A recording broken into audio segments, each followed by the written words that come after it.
Cuba is an island located in the Caribbean Sea. It has a rich and complicated history with its neighbor, the United States. A combination of competing economic and political interests, coupled with the stark disagreement of ideologies ushered on by the Cold War, contributed to a tumultuous and oftentimes unstable relationship between the two countries in 1957 and 1991. The Cuban Revolution lasted until 1953, when Batista was in power. The US and Cuba had a relatively cooperative relationship. When Fidel Castro, a revolutionary in favor of major political reform, took power in Cuba, the relationship initially remained relatively stable. However, in 1960, Cuba increased the tax on U.S. imports, and in response, the U.S. placed an embargo on the country. As tensions rose, so did plans to challenge the new socialist regime. The Bay of Pigs invasion was formulated under the Eisenhower administration. It was executed by President John F. Kennedy in 1961. The invasion, which intended to overthrow Castro by deploying Cuban exiles from the U.S., ultimately failed, thus signifying a turning point in the country's dynamic. In 1962, the U.S. began to lose its patience and placed a full embargo on Cuba, causing the country to lose over $130 billion. Other events, like the Cuban Missile Crisis, further heightened these tensions, especially in the context of the Cold War.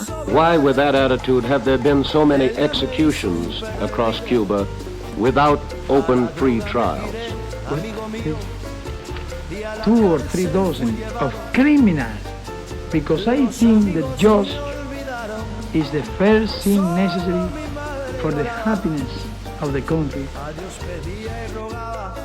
U.S. business interests and the ongoing ideological debate led to the U.S.'s increased intolerance of Cuba. As they realized Castro's unwillingness to act in U.S. interests, they used more obvious tactics in an attempt to destabilize the new socialist government.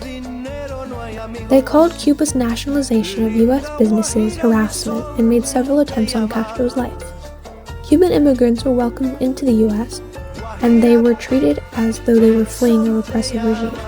From a U.S. perspective, the influx of Cuban immigrants in the years following the revolution highlighted the incapability of socialism as a system. Without funding from other anti-capitalist superpowers like the USSR, many U.S. citizens believed the economic decline of the country to be inevitable.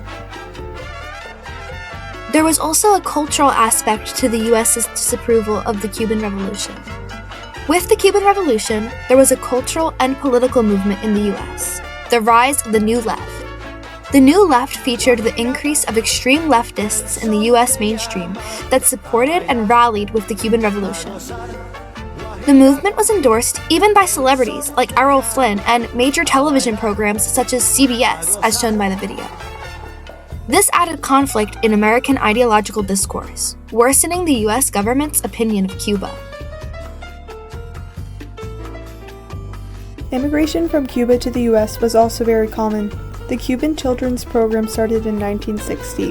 It was a scheme designed to rescue Cuban kids from escaping communist indoctrination. 50 mothers signed their children up for death over being sent to Castro. A total of 14,048 kids were sent to Cuba and were not reunited with their families for 20 years. Then, in 1962, Kennedy placed restrictions prohibiting U.S. travel to Cuba. This is a policy that has been continuously lifted and reimposed over the course of U.S./Cuba relations.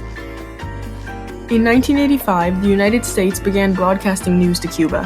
However, the Cuban government shut it down, claiming it was propaganda. As a result, Castro also suspended the previously established immigration agreement, prohibiting Cubans from entering the U.S. It's the latest programming in Cuba, available at 1180 on their AM dials. But Havana is jamming the signal and then some. Washington's continuing campaign against the Castro regime. Between 1957 and 1991, Cuban-U.S. relations underwent continuous changes influenced by internal and external factors on both parts. Analyzing these conflicts through different perspectives highlights the complete span of complexities.